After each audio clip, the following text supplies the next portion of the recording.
Welcome to part two of the video podcast series here at Ontario High School that has to do with the use of mass ratios in chemistry. In part one, we looked at applications of the law of definite composition. In part two, we're going to look at applications of the law of multiple proportions. So, hold on. As we did in part one, we're going to look at a situation because it's easier to apply the law when you have something to apply it to rather than just to talk about it in some esoteric way.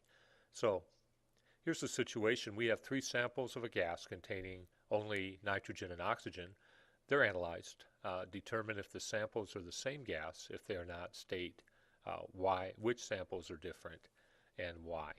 So here is our data, and you're probably thinking to yourself, this problem looks a lot like one that we did in part one, and you're right. So we're going to go through the introductory part of these problem solution fairly quickly.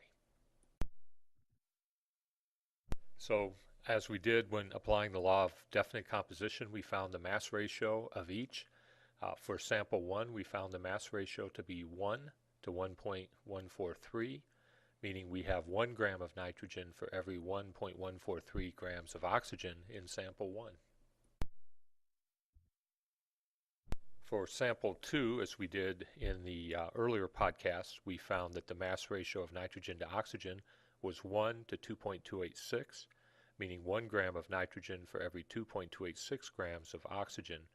We determined that samples 1 and 2 were not the same compound because the mass ratios of nitrogen and oxygen are different.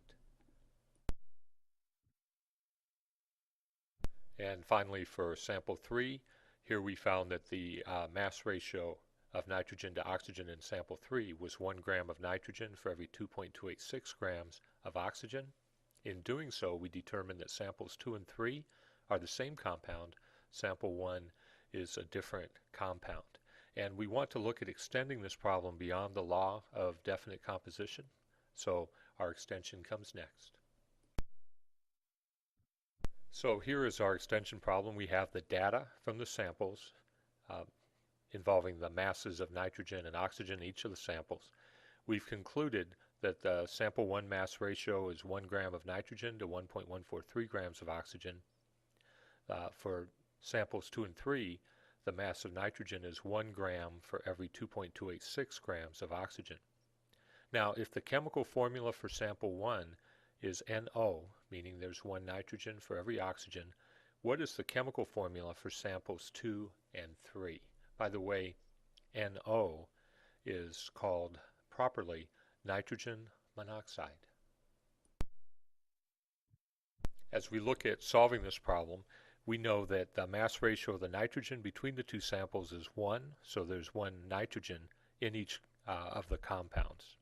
So what we have to do is try and find how much oxygen in each of these compounds. So again, we're looking at the mass ratios of the oxygens between the two compounds. In the first compound, there's 1.143 grams of oxygen for every gram of nitrogen. In samples 2 and 3, there are 2.286 grams of oxygen for every gram of nitrogen. If that chemical formula for sample 1 is NO, it means that there's 1 oxygen for every nitrogen in the compound.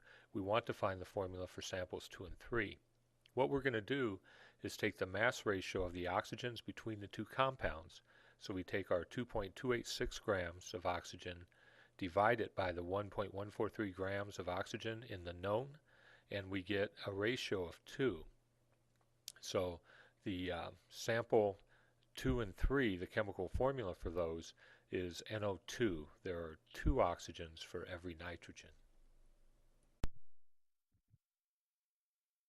So trying to explain this a little more comprehensively, if 1.143 grams of oxygen to every 1 gram of nitrogen represents 1 oxygen for every 1 nitrogen, then 2.286 grams of oxygen to 1 gram of nitrogen represents 2 oxygen for every nitrogen in the compound.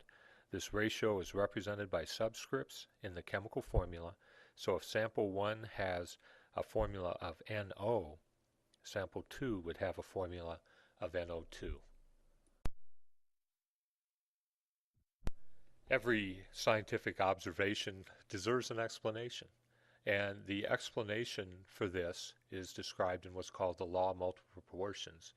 If two elements form more than one compound between them, then the ratios of the masses of the second element, which combine with a fixed mass of the first element, will be ratios of small whole numbers.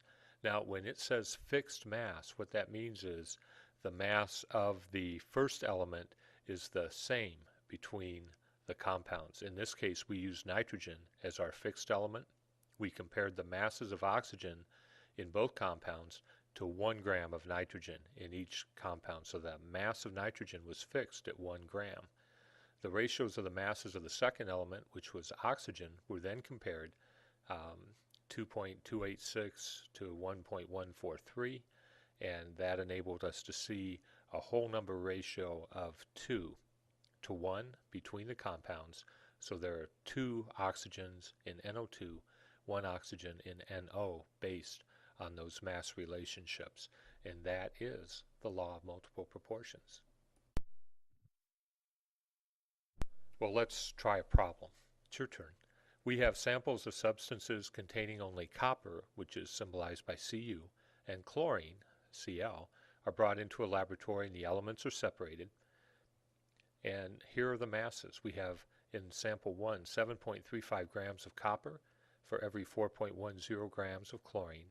And in sample 2 we have 1.77 grams of copper for 1.98 grams of chlorine. First we want to determine, are these compounds identical? And if not, we know that sample 1's formula is CuCl. What would be the formula of sample 2? And I'm going to give you a hint on how to solve this, so be sure and watch through one more slide before you try it. Before, when we found mass ratios, I've encouraged you to take all the masses divided by the smallest of the masses. At some point in the future, we're going to do what's called mole ratios. And when you do a mole ratio, you always divide all the mole quantities by the smallest. That's an absolute, you must do that. However, when we're dealing with mass ratios, we have some choices. I generally divide by the smallest because it's convenient, but here neither element is consistent in this. In sample 1, the mass of chlorine is smaller. In sample 2, the mass of copper is smaller. So I have to make an arbitrary choice which of these I want to have a fixed ratio mass of 1. And here's a bias that I have that I think will make life simple when things aren't real obvious. Copper's a metal. And what I will do for myself is I will generally, in a compound that contains a metal, determine to make the metal the one that has the ratio of 1. So I'm going to arbitrarily choose to do that.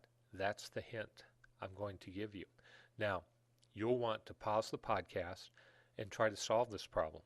When you're done with your solution, resume the podcast and we'll compare yours to mine. Good luck. Welcome back. Let's see how you did.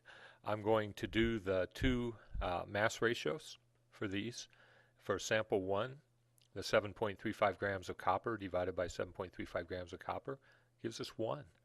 For chlorine, 4.10 grams divided by 7.35 grams gives us a mass ratio of chlorine to copper of 0.558. Don't let that decimal number scare you because when we work out the second one, you'll see something really positive here. For sample 2, I take 1.77 grams of copper divided by 1.77 grams of copper. Gives us 1 for copper, and this is going to be my fixed mass as I compare these two compounds, 1 gram of copper in each. For chlorine, 1.98 grams divided by the 1.77 grams of copper gives me a mass ratio of chlorine to copper in the second compound of 1.119. And now we're on our way. Hopefully that you can see this without even calculating a number, what the relationship between the number of chlorines is. But we'll explain that more fully in the next slide. So our mass ratio of copper to chlorine in sample 1 is 1 gram of copper for every 0.558 grams of chlorine. In sample 2, there's 1 gram of copper for every 1.119 grams of chlorine. Our first conclusion is these are not the same compounds. Since they're not the same compounds, we can go ahead and try and find the formula of the second compound. You have already been told that the first compound, sample 1, is CuCl. So let's see how you did regarding finding that formula. Well, we have our mass ratio of 1 gram of copper for every 0.558 grams of chlorine in sample 1, 1 gram of copper for every 1.119 grams of chlorine in sample 2. To find the ratio of masses between these two compounds, at least with regards to the chlorine, we would take the 1.119 grams of chlorine from sample 2, divide it by 0.558 grams of chlorine in sample 1, and we get a whole number ratio of 2. What this means is if there is 1 chlorine in sample 1 represented by that 0.558 grams, there are 2 chlorines in sample 2 represented by the 1.119 grams when we compare each of those to the 1 gram of copper. So that is how you solve this problem. It's the law of multiple proportions. Again, reiterating that the formula for sample 1 is CuCl. To find the formula of sample 2, we find the mass ratio between the chlorine in the two samples. We find that that is mass ratio of 2. So the formula for sample 2 is CuCl2. We have come to the end of the video podcast, part 2 of our series on using mass ratios in chemistry. This had mostly to do with the law of multiple proportions, although we did revisit the law of definite compositions in a small way. I want to leave you with a quote from Alexander Solzhenitsyn. Own only what you can always carry with you.